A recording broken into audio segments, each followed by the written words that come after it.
Buddhism and sex, living rightly. According to the Buddha's teachings, this is an age in which sexual matters are discussed with great openness. There are many who are puzzled to know what the Buddhist attitude towards sex is, and it is therefore to be hoped that the following guidelines may be found helpful towards an understanding. It is, of course, true to say that Buddhism, in keeping with the principle of the middle way, would advocate neither extreme Puritanism nor extreme permissiveness, but this, as a guiding principle without further specification, may not seem sufficiently helpful for most people. In the first place, we must distinguish between the rules undertaken by Buddhist monks for their own conduct and any guiding principles for lay people.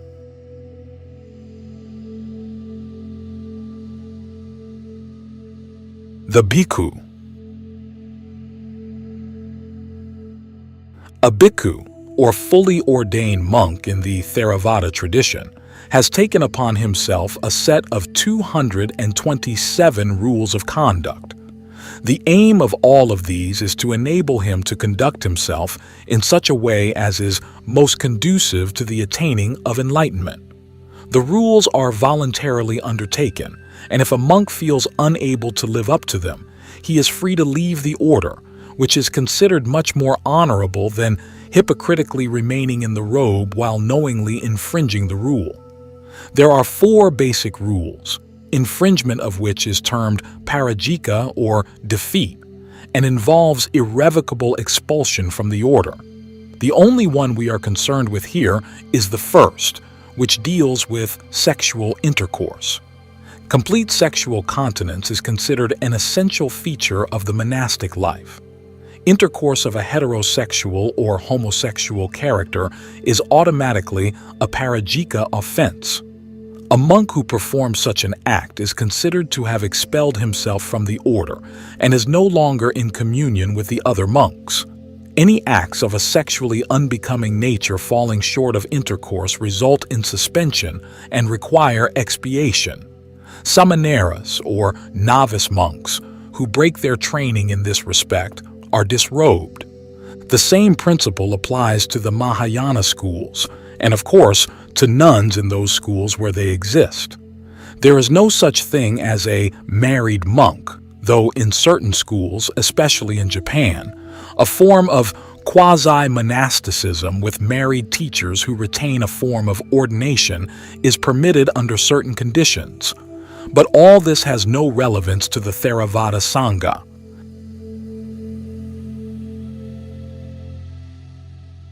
Ancient India. Before turning to our main theme, it is as well to have some idea of the sexual mores of ancient India in the Buddha's time. Gautama himself, as a prince, was brought up surrounded by concubines and dancing girls as a matter of course. Polygamy was common. Ambapali, the courtesan from whom the Buddha accepted gifts, was a person of some consequence. It was not expected that young men would lead a life of much restraint, and the Buddha, with his profound understanding of human nature, knew well what demands to make of people in this respect. Thus we find the following formulation of what a man should avoid. He avoids unlawful sexual intercourse, abstains from it.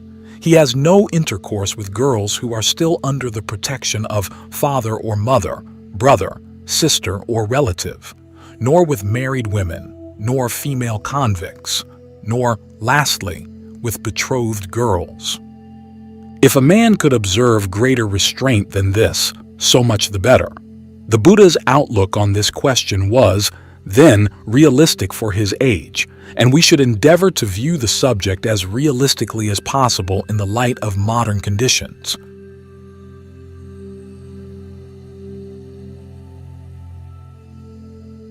The lay Buddhist. The third of the 5 precepts undertaken by lay Buddhists runs, Kamasu Michakara, Veramani Sikapadam Samadhyami. I undertake the course of training in refraining from wrongdoing in respect of sensuality. Some lay people who, usually for a specified period, undertake more than the usual 5 precepts. Take this one in the stricter form, Abrahmacharya Veramani, which commits them, for the duration of the undertaking, to observe the same restraint as the monks. With these two, we are not further concerned, as their position is now obvious. For the average layperson, the 3rd precept is on exactly the same footing as the other 4. There is, in the Buddhist view, nothing uniquely wicked about sexual offenses or failings. Those inclined to develop a guilt complex about their sex life should realize that failure in this respect is neither more, nor, on the other hand, less serious than failure to live up to any other precept. In point of fact, the most difficult precept of all for nearly everybody to live up to is the 4th, to refrain from all forms of wrong speech, which often includes uncharitable comments on other people's real or alleged sexual failings. What precisely, then, does the 3rd precept imply for the ordinary lay Buddhist? Firstly, in common with all the other precepts, it is a rule of training. It is not a commandment from God, the Buddha, or anyone else saying, "Thou shalt not." There are no such commandments in Buddhism. It is an undertaking by you to yourself to do your best to observe a certain type of restraint, because you understand that it is a good thing to do. This must be clearly understood. If you don't think it is a good thing to do, you should not undertake it. If you do think it is a good thing to do but doubt your ability to keep it, you should do your best, and probably you can get some help and instruction to make it easier. If you feel it is a good thing to attempt to tread the Buddhist path, you may undertake this and the other precepts with sincerity in this spirit. Secondly, what is the scope and purpose of this precept? The word kama means in Pali sensual desire, which is not exclusively sexual. It is here used in a plural form which comes close to what is meant by the biblical expression, the lusts of the flesh. Greed for food and other sensual pleasure is also included. Most people who are strongly addicted to sexual indulgence are also much drawn to other sense pleasures. Though we are here only concerned with the sexual aspect, this point should be noted. For those with any grasp at all of Buddhist principles, the basic reason for such an injunction should be immediately obvious. Our dukkha, our feeling of frustration and dissatisfaction with life, is rooted in our desires and cravings. The more these can be brought under control, the less dukkha we shall experience. It is as simple as that. But of course, that which is simple is not necessarily easy. Thus, while there is, so to speak, a considerable overlap in the content of the 3rd precept with the Jewish and Christian commandment, "Thou shalt not commit adultery," there is a big difference in the spirit and approach. Since most people in the West have some Christian conditioning, even if only indirectly, it is as well to be clear about this. The traditional Christian view is that sexual intercourse is permissible solely within the marriage bond. Even then, the implication is that, except as a necessary means for the procreation of children, it is really rather a bad thing and should be restricted as far as possible. Hence the debate about the pill and the like. Certain things such as contraception, homosexual activity, and so on are often looked on with horror and declared unnatural, which cannot be entirely correct since after all they happen. Some of these prohibitions may today be more honored in the breach than the observance, but there is no doubt that rigid views of this sort are still widely held and officially propagated. The inevitable reaction, encouraged by some real or alleged psychological experts, is towards an attitude of total permissiveness in which anything goes. As was said earlier, rigid Puritanism and total permissiveness are extreme views, to neither of which the Buddhist teaching subscribes. The one is merely an inadequate reaction against the other. What we have to do, what Buddhism in fact teaches us to do, is to map out a sane course between the two.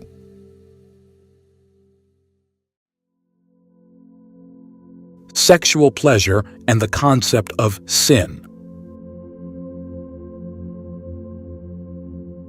Reduced to essentials, the great debate about sex revolves, for many people, around the concept of sin. To the Puritan, indulgence in sexual activity for the sake of pleasure is evil, wicked, or, as he tends to say, sinful, that is, displeasing to God. To the permissivist, to coin an awkward but convenient term, this is nonsense. He probably rejects the term sin as meaningless, and not only sees nothing evil in sexual pleasure but regards it as highly legitimate, perhaps as the highest pleasure there is, and certainly as something to which, in principle at least, everybody has a right. Many people coming from a more or less Christian background with at least some puritanical overtones find the true Buddhist attitude to this problem rather difficult to see. Perhaps they have never even been given a clear explanation of it, or if they have, it may have seemed too technical for them and they have not grasped the point. The point, in fact, is of considerable importance, so it is worthwhile attempting to make it clear. It involves a proper elementary grasp of what is meant by kama, something which many people who may have been Buddhists for years have never had. We may, however, perhaps begin more profitably by considering the word sin. Sin to a Christian is primarily thought of as a breach of God's commandments. This explanation is of course not wrong in terms of Christian theology, but is not applicable in Buddhism, where there are no such commandments that one can infringe. As already indicated, the so-called precepts are in fact undertakings to oneself, which is something different. They are more on a par with the instruction, "Look both ways before you cross the road." Still, there is much agreement between the content of the 5 precepts and some of the 10 commandments, so it may be wise in many cases to behave accordingly, whichever formulation one follows. However, there is another rendering of the word sin itself which, in fact, though less well known, comes much closer to the Buddhist view of things. In the Bible, sin actually renders Hebrew and Greek words which literally mean missing the mark, that is, behaving inadequately or unskillfully. The sinner, then, is like an unskillful archer who misses his aim. Could this be the real meaning of Zen and the art of archery? But this comes, surely, very close to the idea of akusala kama, or unskilled action, in Buddhism. The Pali word kama, Sanskrit karma, literally means action, that is, volition, satana, which can be either skilled, kusala, or unskilled, akusala. The results of action, kama, accrue to the doer as vipaka, which is pleasant when the action was skilled, unpleasant when it was unskilled. If I look before I cross the road, I shall get across safely, which is pleasant. If I don't look, I may get run down, which is unpleasant. The feelings we experience are in fact of the nature of vipaka. They are dependent on past kama. And of course, we are continually creating fresh kama for a good part of our time. It should therefore be noted that the feeling of pleasure, sexual or otherwise, is not an action, but a result. There is, therefore, nothing either skillful or unskillful about experiencing such a feeling. We should therefore not regard it as either virtuous or sinful. So far, so good. Such pleasant feelings can be enjoyed with a clear conscience and no guilt feeling. If this were all, there would be no problem. The Puritans would be routed and the permissivists justified. Unfortunately, there is another side to the matter.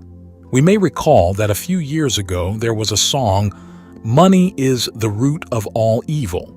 Some people pointed out that not money, but the love for money is the root of all evil. Well, of a lot of evil anyway. And here is the snag.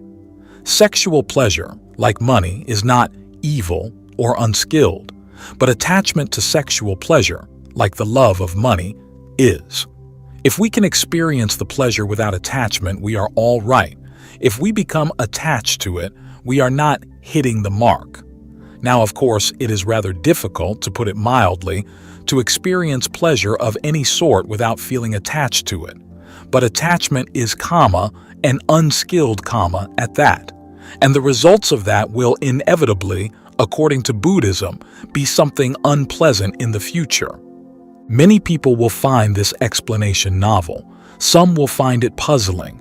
Some will undoubtedly reject it, with or without investigation, with the excuse that it is overly subtle or arbitrary or something of the sort. What they mean is, of course, that they find it inconvenient, but it will repay a lot of consideration and mindful investigation. Careful study, in fact, should show that it is the key to the whole problem. The matter can also be considered in terms of the law of dependent origination. Contact is the basis for the arising of feeling, of craving, of clinging, etc. The ultimate outcome being, of course, the continued process of becoming, with all the sufferings entailed. Thus, if we wish to adjudicate between the Puritans and the permissivists, we cannot say that either side is entirely right. We might, however, suggest that the Puritans are partly right for the wrong reasons. Sexual indulgence is not wicked, but it may be in some degree inadvisable. Most people will not feel able to refrain altogether, nor are they being urged to. But there is merit in moderation.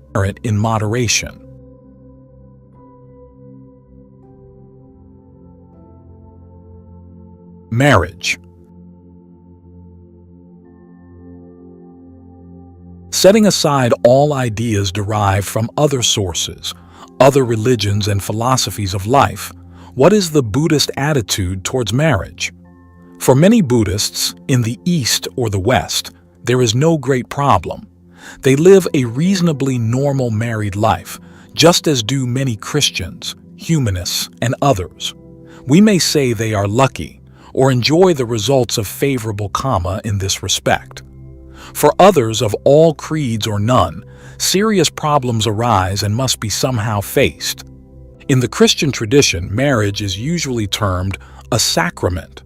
In some branches of Christianity, it is treated as an indissoluble bond, though usually there are a few loopholes. Other branches of Christianity permit divorce in certain rather narrowly defined circumstances. And of course, in most, though by no means all countries, the state permits divorce and the remarriage of divorced persons, with or without the approval of the church. In Buddhism, marriage is not a sacrament, as such a concept does not exist, and it is not any part of the functions of Buddhist monks to join lay people together in holy wedlock or deadlock. If it is occasionally done today in Japan, this is just a modern idea in conformity with a general tendency among Japanese Buddhists to imitate, often perhaps unwisely, Christian institutions. In the Buddhist tradition, it is often the custom for bhikkhus to give their blessing after the civil wedding ceremony has been performed. But even this is really more of a concession to the laity than anything else. And if the marriage does not turn out a success, no bhikkhu has any authority to say that that marriage shall not be dissolved. Divorce, like marriage, is a civil affair. Likewise, if a married couple decide to practice contraception, that is entirely their business. The Sangha will not feel called upon to interfere or object. It must be admitted that certain bhikkhus have been heard to declare that contraception is wrong and should be banned, but that is their private opinion. It is no part of the Buddhist teaching. Abortion is, of course, a different matter. Since this involves the taking of life, it contravenes the first precept. It can only be condoned in cases of serious health hazards, where it may represent the lesser evil. In getting married, people obviously take on a responsibility, both towards each other and towards whatever children they have. Any form of irresponsible behavior is clearly reprehensible by any reasonable standards, whether we call ourselves Buddhists or anything else. If we bear in mind and try to observe all the 5 precepts, the chances of a successful marriage are obviously increased.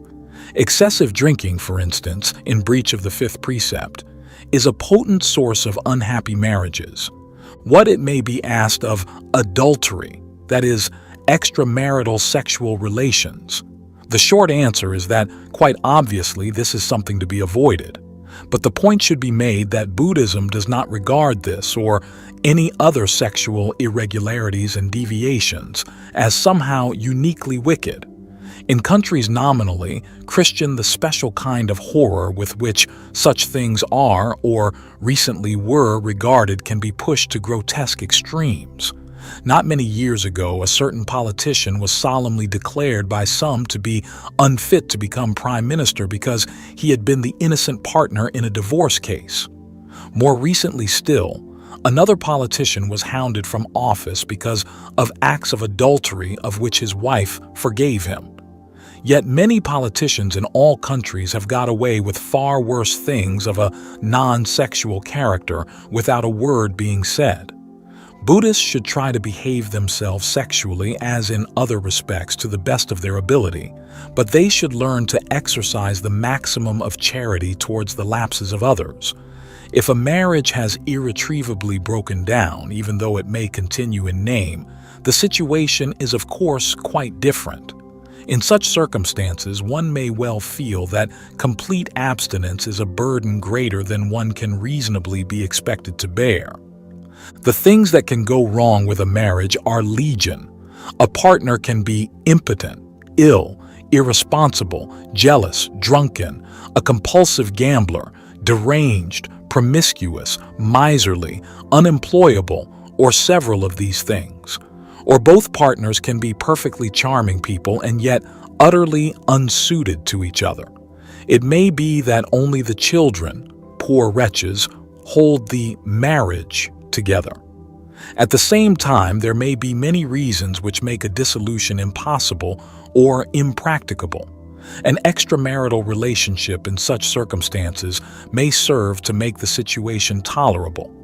Those who find themselves in such a situation must make the best job of it they can. It is not for others, more fortunate or more timid, to be excessively censorious.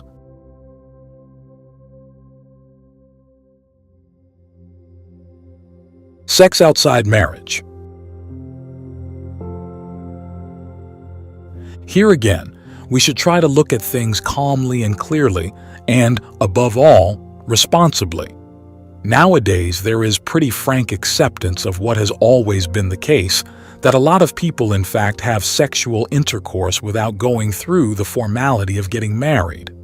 No doubt there is more of it now than there used to be because, for one thing, contraception is a lot more efficient than formerly, and also because religious prejudices are fast breaking down.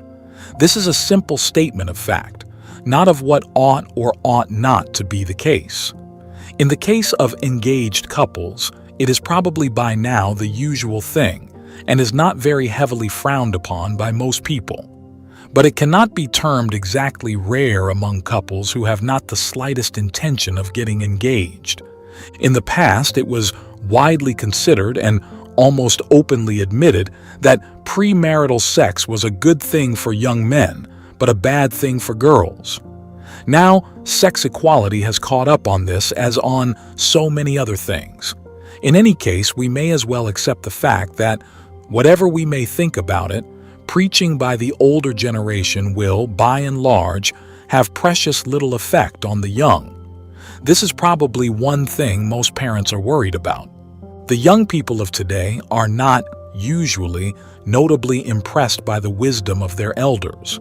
They may quite often be perfectly right in this skepticism, but of course it does not follow that they themselves are really any wiser. It may be that their folly merely takes on a different form. Let us remember that basically, if Buddhism teaches us anything at all, it is that almost all human beings are pretty dim-witted on the whole. That, after all, is why we are here at all. But still, If those who are parents can succeed in inculcating a sense of responsibility into their young, that in all probability is about all they can do. There are no easy answers. Queen Victoria reigned for 60 glorious years, and even despite the pioneering efforts of her son and successor Edward VII, it still took England a further 60 years, including 2 major wars, to cast off the last shreds of Victorian respectability. Now at last the deed has been done, and naked young men can stand on the stage and utter naughty words without a Lord Chamberlain to say them nay. Is this progress? Or was Victorian prudery preferable to modern rudery? We are back with the 2 extremes once again. We must seek the middle way. Of course, if the young would only listen, there is no doubt we older ones could give them all sorts of quite genuinely good advice. And there is just one chance that they will listen, if we can somehow avoid being patronizing. But the heavy father act is now definitely out, and the establishment line cuts no ice. If we tell the youth of today they stink, even though some of them do, they will simply turn round and tell us our ideas stink. However, if we can succeed in getting across to them at all, we may be able, humbly, to suggest certain things for their consideration. Sex is something the younger generation of today are intensely aware of. In fact, they would have to be born blind and deaf not to be. It is exploited commercially today in every conceivable way. Our entire commercial civilization is founded on the principle of stimulating bigger and better desires in all of us, all the time. And at a conservative estimate, about 75% of all advertising at the present time includes an element of sexual titillation, sometimes cunningly disguised, at other times blatantly obvious. It has been found quite clearly that sex stimulates the sales of anything and everything from typewriters to weed killers, that it is the mainstay of virtually every conceivable kind of entertainment to which we are voluntarily or involuntarily subjected goes without saying. In other words, our desires in general, and our sexual desires in particular, are being consistently and grossly overstimulated the whole time of set purpose, and the bland assumption is that if it all suddenly stopped, the country's entire economy would be in ruins. Parenthetically, it might be quite feasible to organize our economy on a different basis, but that is not our concern here. We all, young and old, have to live with this situation, and to put it mildly, it doesn't make self-restraint any easier.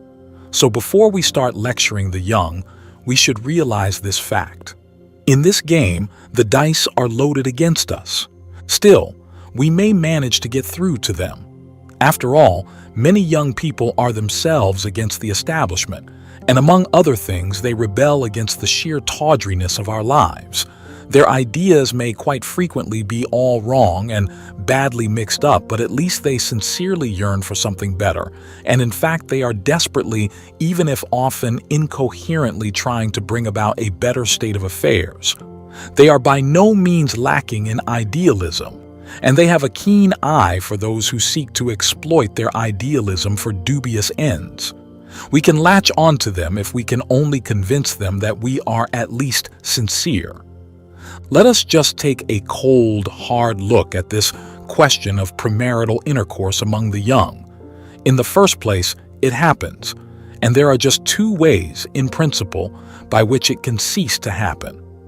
Either young people can exercise self-restraint or they can get married. A few do the former, and quite a lot do the latter. Now, of course, very early marriages can turn out well, but the fact is that they quite often don't for obvious reasons. It is therefore not an entirely self-evident fact that early marriage as such is preferable to a little experimentation.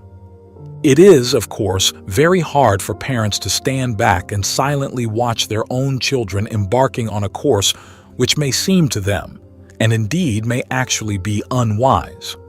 Some young people today are only prepared and able to learn by trial and error.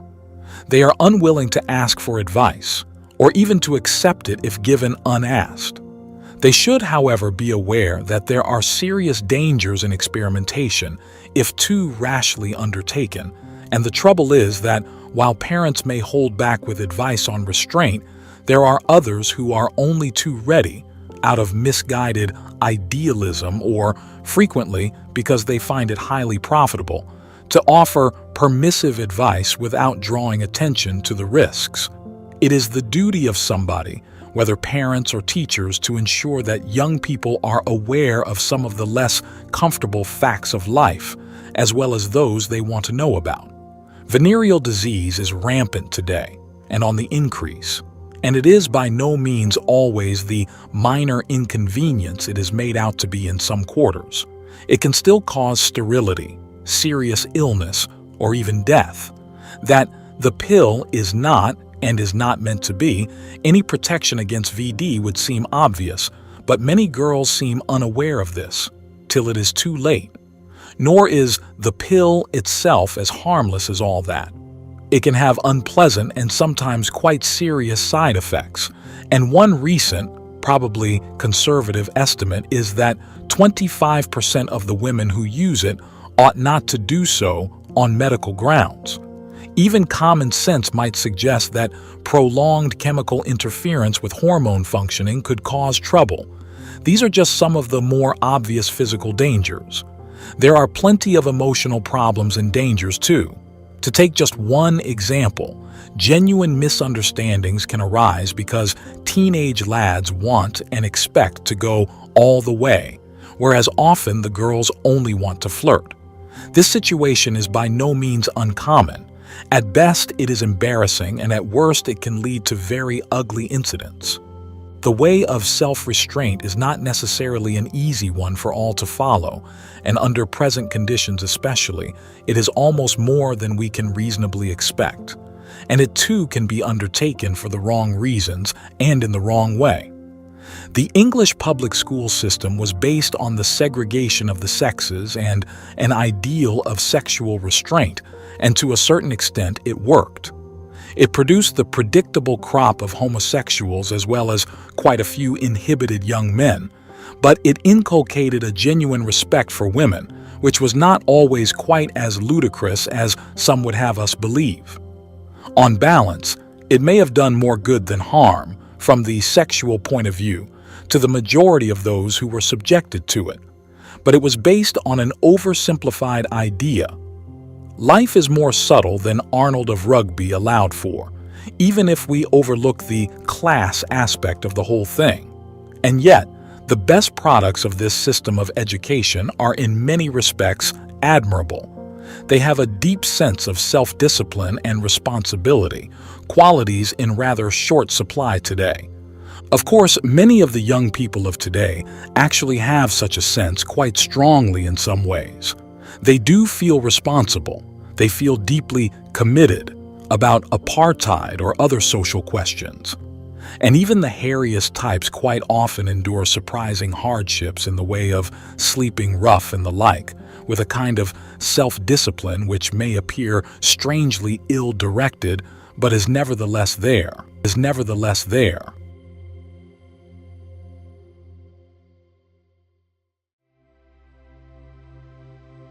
Sex, religion, and anti-religion.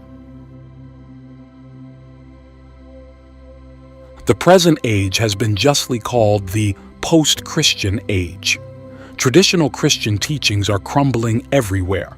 It is not perhaps very difficult to find arguments in support of the view that this is a good thing or that it is a bad thing. It largely depends on what we want to put in place of the dear departed. But in any case, one can scarcely avoid feeling a pang of sympathy for the Christians, especially perhaps the Christian clergy. Most Christian ministers of all denominations are, after all, decent, upright, hard-working, and conscientious men who are desperately striving to do a good job and at least save something worthwhile from the wreckage. They are usually desperately underpaid. They preach to their dwindling flock to the best of their ability, and they are stuck with an impossible situation. They may often be ignorant and sometimes bigoted, but they find themselves mocked by those who are often enough equally ignorant and bigoted, and whose sole aim is frequently to replace their creed, however inadequate, by something ever more negative and destructive. If the Church, even in its present enfeebled state, were to disappear totally from the scene, the loss, despite all doctrinal inadequacies and absurdities, would certainly be greater than any conceivable gain. It is not quite true that any religion is better than no religion, for some forms of religion, including some Christian sects, are unbelievably awful. But the best, or even the second best of Christianity, is assuredly a lot better than most of the purely secular substitutes for it. This, as Buddhists, we should be freely prepared to admit, without thereby in the least falling into the trap of saying, well, it's all the same thing really, when it quite obviously isn't. The basic Christian attitude to sex is well enough known and has been briefly outlined above. It can assume thoroughly unhealthy forms, but in its more moderate aspects, it can perhaps still serve as a fairly useful basis for decent behavior. At least it does provide some reasons which a good many people can accept as a basis for morality. Now, of course, one can have morals without religion.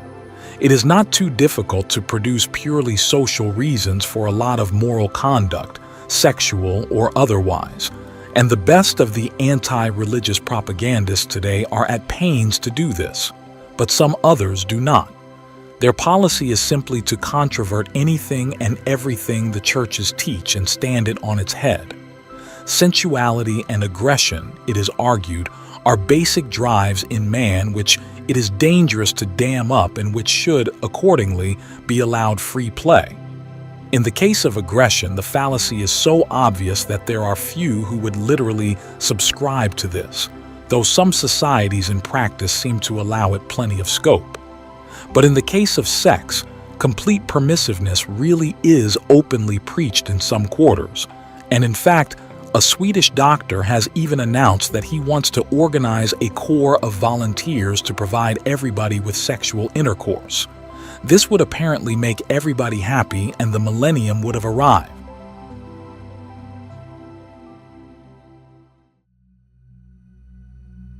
What sex is really all about. The sexual drive is, in most circumstances, just about the strongest urge there is in man and in the other animals. This is so whether we think, with some, that it was implanted in us by God or, with others, by the devil. It can be denied all direct expression, quite obviously, and whether this is or is not a good thing to do depends very much indeed on how and why this is done. When we come to consider sex and religion, we find that in fact this is often done in the Buddhist Sangha and the Roman Catholic Church, to take the two most obvious examples. The ostensible reasons for such a course in these two bodies may be quite different, but it is surely not without significance that they both, and some others, consider it important to even attempt such a seemingly unnatural exercise. But there is no doubt that a good deal of the enormous respect shown to members of both communities stems directly from the knowledge of their celibate way of life. In some parts of the world, indeed, such men are regarded as either supermen or hypocrites, since no normal man could be expected to endure such a life. And of course, both communities do include quite a few hypocrites and probably a few supermen. For the vast majority or people, of course, there is no question of their attempting such a thing except, perhaps, for relatively short periods. The lady who once asked in a class, if everybody became a bhikkhu, what would happen to the world, could safely be told not to worry. The biological function of sex is obvious and requires no discussion here. But the interesting thing for us to note is how sex, like everything else, is a purely impersonal force. We tend to think of it in intensely personal terms, but in actual fact, it is a force that just flows through us and uses our most wonderful and inspiring emotions for its own ends, which are totally concerned with the continuance of the race as a whole. The idea that it is just a private and wonderful thing between you and me is merely a part of our general illusion. Altogether, it is a prolific breeder of illusions. It can lead a man to think he has found the most wonderful woman in the whole world while everybody else is thinking, what on earth can he possibly see in her? To the Buddhist, of course, sex is an expression, perhaps the chief expression, of that tanha or craving which brings dukkha in its train. It is therefore quite logical that we should seek to bring it under control. In a sense, that is all there is to the whole question. The aim of the true Buddhist is to bring about the cessation of craving, and from the individual point of view, there is no other reason for sexual restraint than this. But from the broader ethical point of view, there are, of course, other reasons which are no less important. If we behave recklessly and irresponsibly in sexual matters, we can cause untold harm to others. We can trifle with other people's emotions in a quite devilish way, bring unwanted children into the world, and so on and so forth. But none of these things would, of course, happen if we were able to control our own sexuality. Our own, in quotes, because it is, as we have to remember, an impersonal force working through us, which is precisely why it is so difficult to control. Total sexual control in the sense of perfect abstinence is quite obviously only for the few. It is perhaps one mistake of the Roman Catholic Church that it seeks to impose this discipline on too many people and too absolutely, as some Catholics now recognize. But in fact, there will always be more than sufficient people willing and even determined to keep the human race going. Society's problem is rather to prevent the population explosion from getting completely out of hand. Hence, all the rather dreary arguments about the pill. Now, there are various possible ways of controlling the sex urge, some bad, some good. One is through fear of hellfire, fear of venereal diseases, and so on. This is, of course, not a particularly good way, though it can certainly work and is perhaps not always wholly harmful. After all, there can be various unfortunate consequences of intercourse, and we should be aware of them. Even rebirth in some very unpleasant hell state is not necessarily a complete fantasy. But of course, an exaggerated fear of dreadful penalties for minor transgressions is not psychologically very helpful. Another way is the way of repression. This is, of course, not a conscious process.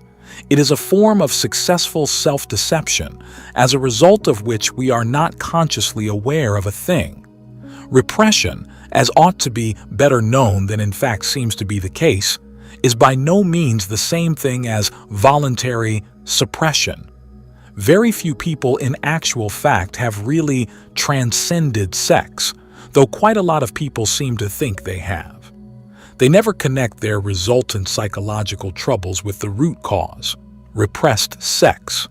But it should be firmly stated that, if we can do it, suppression with awareness does little or no harm. A great deal of sexual energy can, of course, be canalized or sublimated into other things: art, music, intense religious faith, and so on. People, especially but by no means only women, are well known in all religious groups who have done this with more or less success. And those who have attained the meditative absorptions known as the jhanas may find therein an emotional outlet which is superior to that of sex. All this is fine and very much to the good, but even these things do not in themselves entirely solve the problem, at least in the ultimate sense.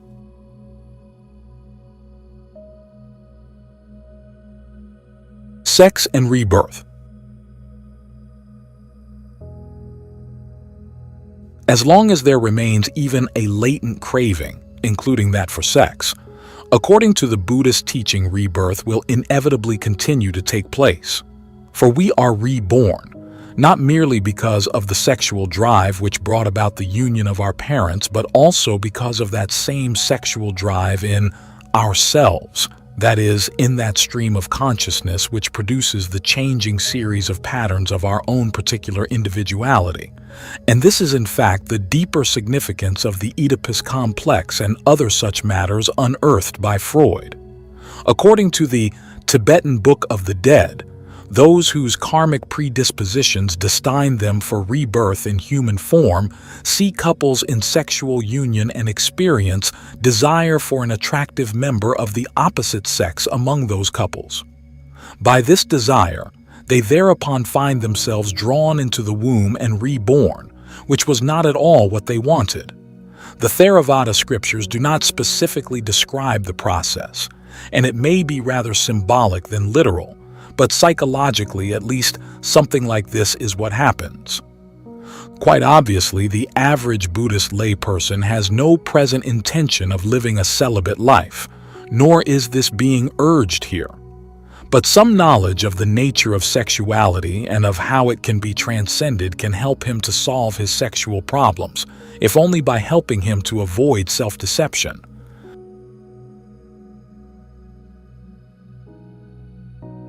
Sex and the stages on the path. According to the Buddhist teaching, the path to full enlightenment is marked by the successive attainment and fruition of 4 stages. The first of these is that of the stream winner, Sotapanna, who has broken 3 of the 10 fetters and glimpsed nibbana. The essential factor here is the clear realization of impersonality, anatta. This realization at the same time eliminates skeptical doubt and belief in rites and rituals. In our present connection, the important point to note is this. In the moment when anatta is realized, when, that is, the spurious nature of self is clearly seen, there can obviously be no desire of any sort for that self and its gratification. True, this moment of deep insight passes, but its profound effects remain. Desires return, but their root has been irreparably broken, so that they must eventually die away. In fact, at this stage, and this should be realized, sexual desire and aggression may still be quite strong in some types of character, but of course they will never result in the grosser forms of misconduct. However, craving, including the sexual drive, in its more latent form may still be powerful enough to lead to repeated rebirths, up to 7 times it is said. The second stage, that of the once returner, Sakata Gamin, when nibbana has been glimpsed a second time, results in a dramatic reduction of both these urges. Henceforth, they have at most only nuisance value, and rebirth in the world of sensuality cannot, it is said, take place more than once.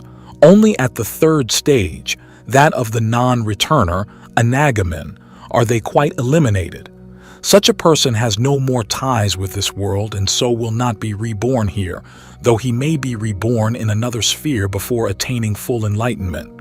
From all this, the conclusion may be drawn that, while it is indeed possible to transcend sexuality in this life, it is not by any means as simple as some suppose, and many who think they have done it are deceiving themselves.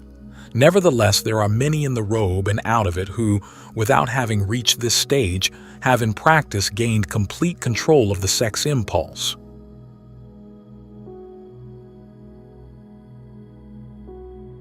Gaining control. How then can control of sexuality be achieved? A large measure of control can certainly be gained by concentrative samatha meditation practice, which stills the mind and can lead to the jhana states. In non-Buddhist systems, this is probably the best that can be hoped for, and it is not to be despised. Indeed, many people, especially in the West, and probably also, for example, in modern Japan, are so disturbed that some such calming practice is almost essential, perhaps for a very long time. But the other way, and the truly Buddhist way, which can lead right to the goal, is the way of insight. The main scriptural basis for this is the Satipatthana Sutta. The four foundations of mindfulness as set forth there are mindfulness as to body, feelings, states of mind, and mind contents. With reference to states of mind, it is said, "He knows lustful mind and the mind that is free from lust. He knows how lust arises and how it ceases." This is not a manual of meditation, and it must suffice here just to indicate how by mindfulness one comes to discover how mental and physical phenomena arise and cease, and therefore, ultimately, how to bring about their cessation. In this method, there is no forcing. Rigid suppression by an act of will is not required, and will not anyway lead to the goal. When even quite intractable seeming personal problems are fully seen in their true nature, they will dissolve. It may take time and much perseverance, but it is a way of gentleness, which does no violence to one's nature. Eventually, if steadfastly pursued, it can lead to the solution of all our problems, not only those connected with sex. Slowly and patiently, we can disentangle by mindfulness all the guilt feelings and other complications which may have developed. And we come to realize, probably to our surprise, that the seeing is the cure when the seeing is deep enough.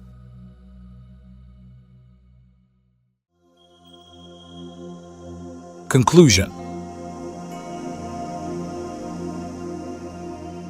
Sex is a powerful force in us all. In itself, it is neither good nor bad, but it can certainly create problems. And modern Western man is particularly prone to such problems, partly because of the sheer hectic pace and pressure of modern life, which exaggerates all our troubles, and more specifically because of his background. A puritanical church tradition, one extreme, has now been vigorously challenged by a secular spirit of permissiveness, the other extreme. For many people, it is not at all easy to find the middle way between these two extremes. There is nothing sinful about sex. If we make mistakes, we should recognize them and try to avoid repeating them, but we should not develop guilt complexes about them. Sexual lapses are not uniquely wicked, and in fact, all but the grosser forms of sexual misconduct are probably on the whole less harmful socially than a lot of other things many people do. But it should be borne in mind that sex does usually involve at least one other person, and potentially the next generation. In this respect, it is strictly incumbent on us at all times to act responsibly, which means compassionately. Otherwise, the physical and emotional consequences for somebody may be very serious. The ideal of sex only within monogamous marriage should be just as valid for Buddhists as for Christians. It should, at least, not be lightly departed from. The way of mindfulness has been recommended above.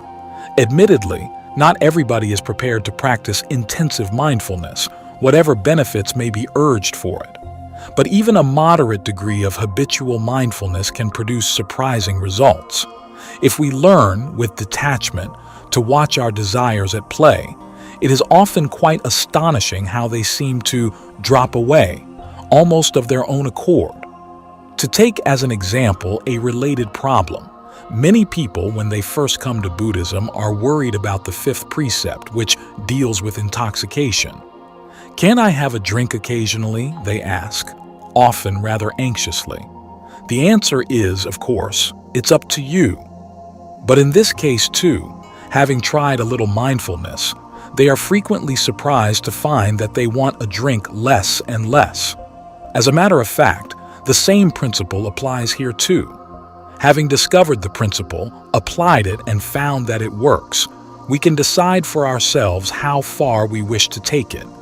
It will take us as far as we are prepared to go. Some readers may wonder that there has been no mention of the word love in the foregoing. To have discussed this question would have led too far. So I will merely quote the following two phrases from a newspaper advice column. "I am in love" means, I want me to be happy. I love means I want to make you happy. Buddhists might reflect and even meditate on these two statements at various levels. Golden rule: never let passion override compassion.